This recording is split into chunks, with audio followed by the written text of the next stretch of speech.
Heartbeat Alaska is brought to you in part by Brown's Electric Lighting Gallery. Thank you, Brown's Electric, for your generous support of Heartbeat Alaska. Heartbeat Alaska is also brought to you by Comtech Business Systems Incorporated and by the Mukluk Association, providing health and social services to residents of Northwest Alaska for over 30 years. Heartbeat Alaska is also brought to you by Frontier Flying Service. Thank you, Frontier, for getting Heartbeat Alaska airborne. 1, 2, 3, 4, let's go. It's Heartbeat. It's a fabulous show. Alaska. Hi, Heartbeat Alaska. It's Heartbeat. Alaska. Pull up a chair and enjoy the show. Hear it from Sitka to Barrow. Gather around for Jeannie's show. It's the Aleut, the Indian and the Eskimo. It's the Aleut, the Indian and the Eskimo. Welcome one, welcome all. Hello, everyone, and welcome to Heartbeat Alaska Native News. I am so glad to be invited into your home once again. And once again, we travel to rural Alaska. This time, not so rural, though. We travel to Fairbanks and take a look back at the 2004 World Eskimo Indian Olympics. Exotic games and fun times coming up on today's show. We're in the midst of our 43rd annual World Eskimo Indian Olympic celebration. So far, it's going quite well. We have about 5 Inuit dance groups. We have 1 from the interior, and we would have had more from the interior. However, because of the wildfire scenario, a lot of villages are staying home to protect their villages. And we have a lot of athletes. We've broken 1 world record in the 1-arm reach, and we've tied 1 record in the Alaskan high kick, and we're looking to maybe threaten to break another record for the 2-foot high kick.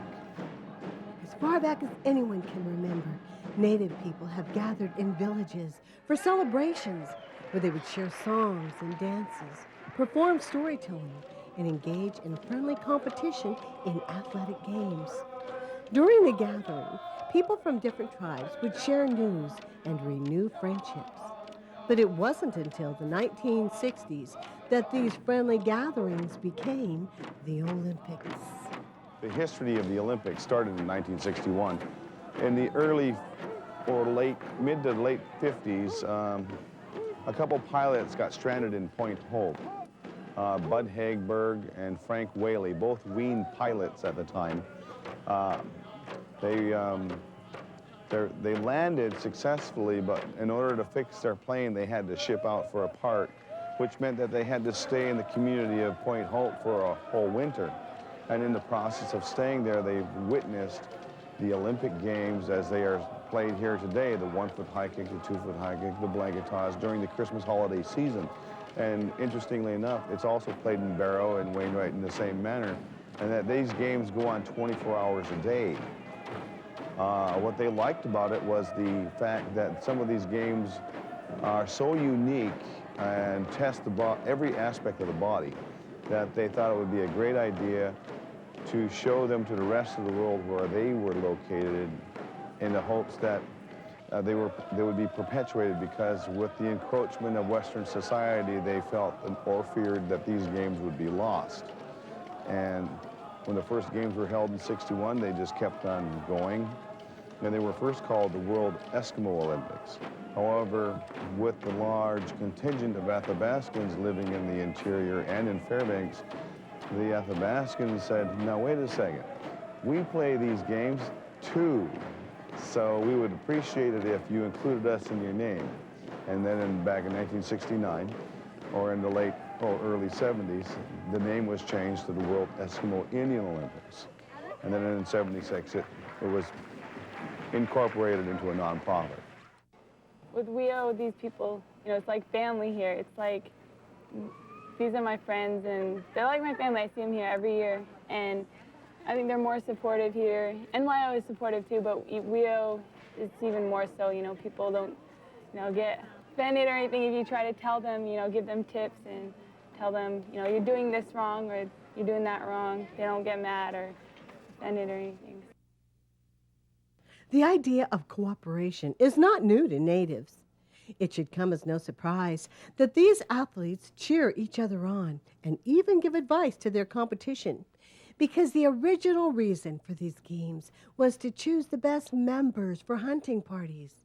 A strong team means a good chance for a successful hunt, and that means food for the table. So even though the WEIO games are not held to produce a hunting party, that sense of community purpose is preserved, and all the participants appreciate the skills of their competitors.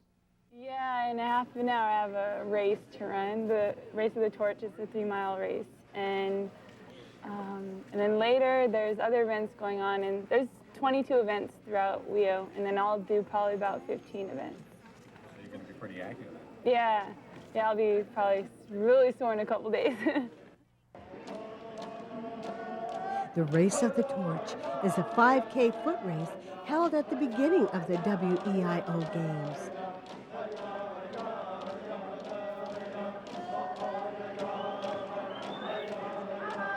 All participants in the games are invited to compete in this contest of endurance.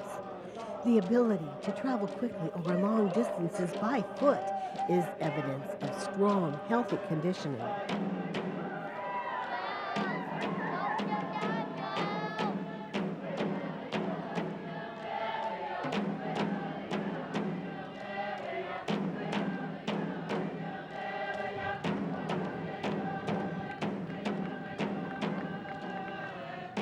The winners from the men's and women's divisions are allowed to carry the flame to light the official torch of the WEIO. This year's winners were Andrew Marks and Elizabeth Rexford.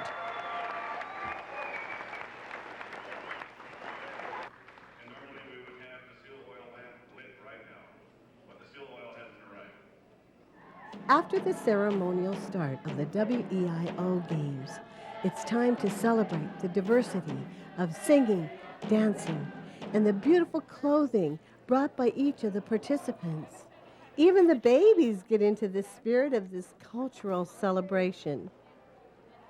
There is nothing like the traditional music of Alaska's native people.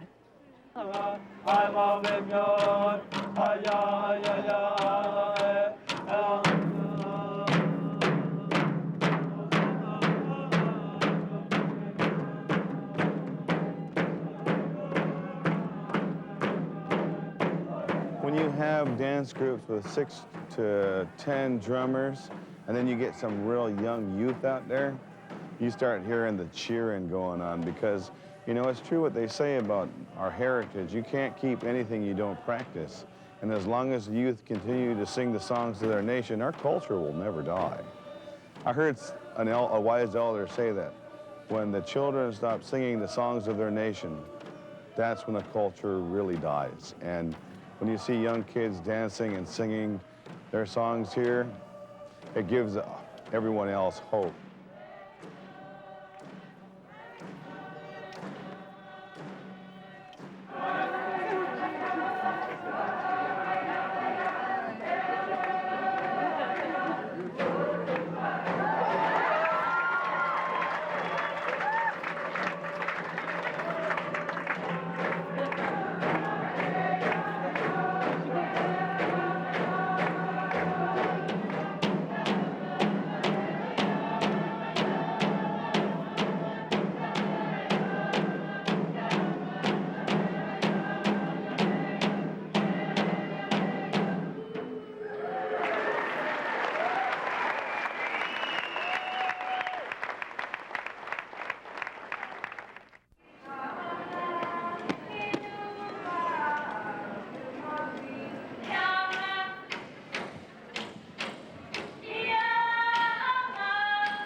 want to be Miss WEIO someday, Miss Indian World. It's an accomplishment, you get a lot of pride, and especially I've gotten a lot of help from the Athabascan community.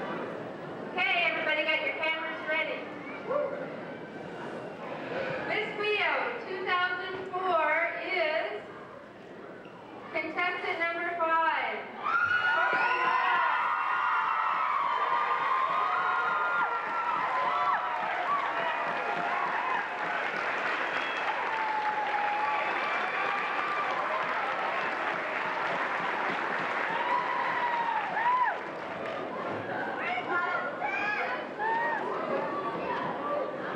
Congratulations to Courtney Moore, Miss WEIO 2004.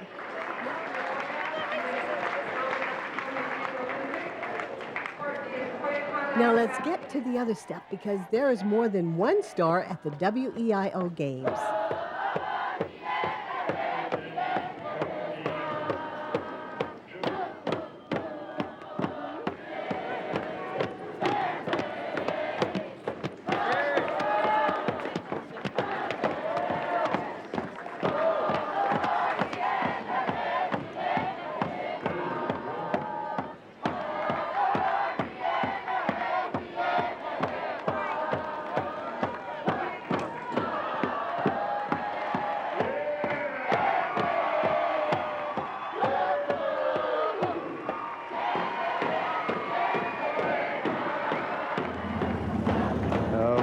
Well, I just broke the world record that I've been trying to break for the past 4, 5, 6, 7, 8, 9 years, or however many years it's been.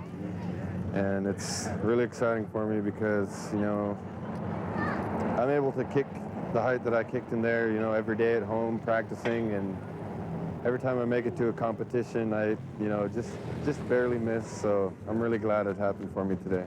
Jesse broke not one, but 4 records at the Games. He set new records in the Alaskan high kick, the 1-foot high kick, the one-hand reach, and the kneel jump.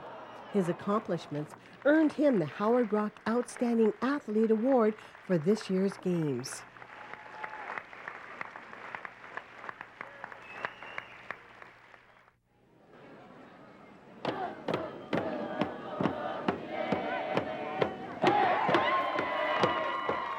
I feel tired, exhausted, happy, proud, but good, very good. How high was your final one that you kicked? 72 inches, same thing as I did at state. I haven't been practicing. I've been commercial fishing with my grandpa in Mukluk-eating, John Hansen, and I didn't practice, so I wasn't expecting nothing except to do this for fun and because it's my sport. Hi, Daddy. Hi, everybody. Hi, everybody at home. Mukluk-eating, Cooper Bay, YK Delta, Kuskokwim, Bethel people. Everybody out there, don't give up. There's always hope. So, are you inspired? Are you ready to run around the block and get in shape? Are you ready to start kicking and throwing and bouncing and running? I hope so, because these people sure are. One thing that all the competitors in the WEIO Games must possess is mental toughness. Many of the games are designed as tests of endurance, where instead of measuring how quickly a person can perform something, they are judged on how long they can sustain it. The 4-man carry is an example of such an event. These competitors attempt to carry an incredible amount of weight for the longest possible distance. A test that requires strength and balance, but above all, willpower.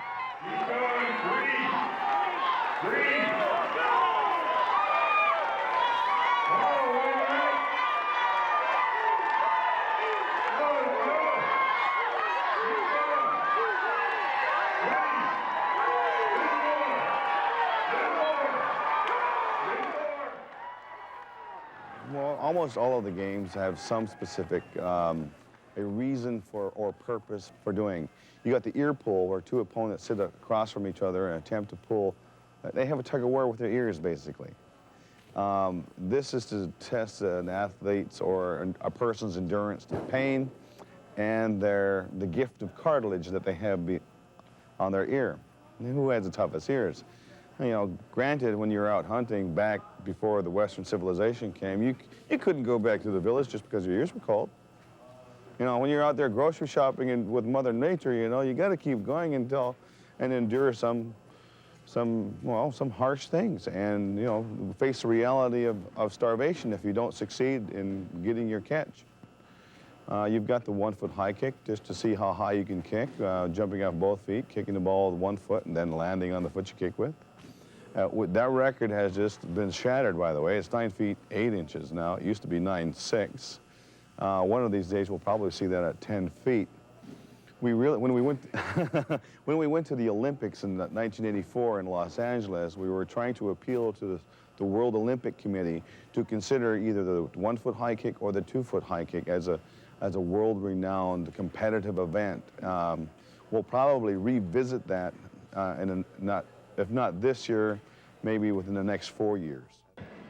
Now, let's take a closer look at some of the events. The one-hand reach, well, you know, when I started out, I was only getting probably not even 2 feet high, and that was 5 years ago. And then the first 2 years, I got maybe like a foot higher, and then the next year maybe a foot higher. And it's just, you know, in this event, unlike the other ones, you have to, the only way to train for this actually is to do the event. And, you know, other events you could do like a jump workout, or you'd run a lot, or do different workouts, just like, you know, just like for other sports. But in this one, it requires a lot of balance and concentration. And well, the athlete has to balance their body on one hand, and they have to reach up to touch the ball and come back down all without falling over. And they have to maintain balance before and after the event, and they have to keep their feet and their legs off the ground. The crowd pleasers you'll see here at the Olympics are the 1 foot and 2 foot high kick, and maybe the Mukluk-eating contest, the dance groups, and of course a crowd favorite is the blanket toss. The blanket toss is actually, rumor would have it that it was a means of tossing somebody high enough into the air to see at long distances as a means of spotting mammals out on open leads of ice. And I talked to my elder from King Island indicated that, well, we like to keep the people in the lower 48 guessing. So it's really a women's game. They were the lightest ones. We tossed them into the air and we put candy on the blanket and all sorts of treats, and they'd be flying out. But don't let the lower 48ers know that.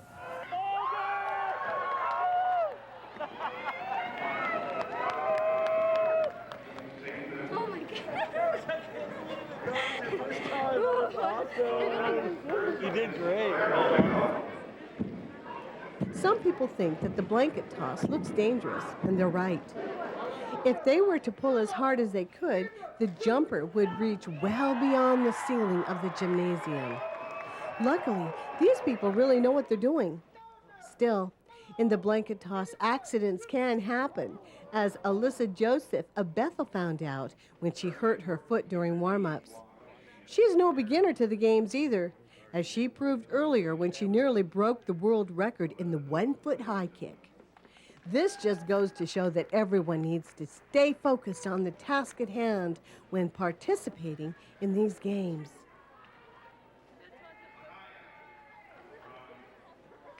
The physics of the blanket toss are quite unique in the sense that when you have a group of pullers really synchronized in effort, they can toss a person as high as 35 feet. The ceiling here at the Big Dipper is 25 feet. We had it measured, and it hasn't been really uncommon to see someone being tossed palm with both hands to the ceiling, one of these tiles up here.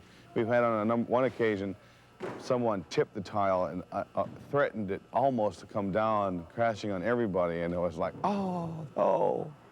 But, no, the physics of the blanket toss has a lot of wisdom and a lot of metaphor built into it, because not only does it stand for cooperation, unity, and trust, it has this symbolism of how Alaska Natives and American Indians, if you will, lived off the land, harnessed the resources, worked together to achieve living in harmony.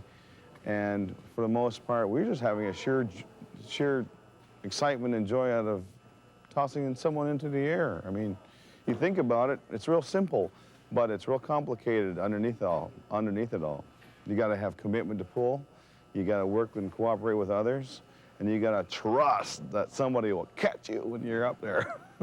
Well, I'm here with my youth group for Doug Yates' ministry, Youth Warriors, and we're just a servant team doing whatever needs to be done around WEIO. Well, I've never been on the blanket toss in my life, even though I grew up in Barrow, and my youth pastor just kind of urged me to do it, so I tried with my friend Karis, and it was really fun. I think you did. I don't know. It felt like I went pretty high, but that probably was just me being scared. But I don't know. I had fun though. I'd like to say hi to my Aka and Barrow and my aunts and my uncles and my cousin Desiree and my friend Payuk and everyone in Byron Island. Hi. Now, not all of the events at the World Eskimo Indian Olympics require strong legs, good balance, and stamina.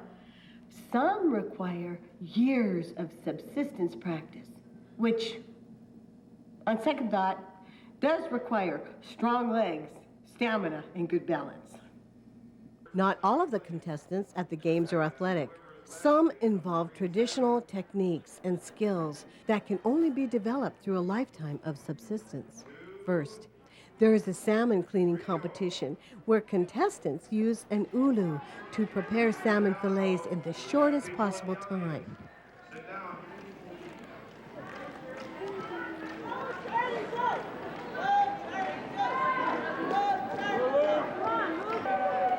Of course, at the end of the salmon cleaning contest, there's only one winner, but plenty of consolation prizes to fill everyone's freezer.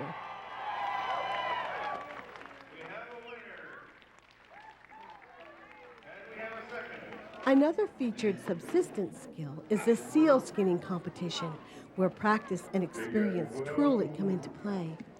You will be amazed at the talented work of these competitors.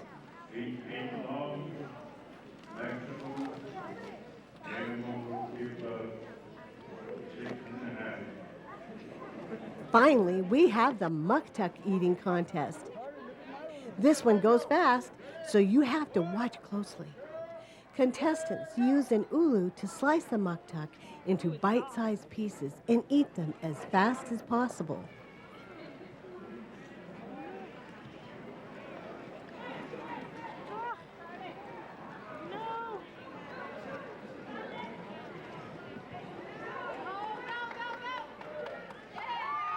This year's winner was finished in under 21 seconds, but after he won, the participants took their time and enjoyed the fruits of their labor. I want another piece. That's good. The 43rd annual WEIO, World Eskimo and Indian Olympics, was a huge success, and it couldn't have happened without the help of all the volunteers and the hard workers on the staff. Our unique cultural heritage will always be our most valuable asset. And events like WEIO that encourage tribal relations and showcase our culture will keep our heritage fresh and keep challenging us to improve ourselves.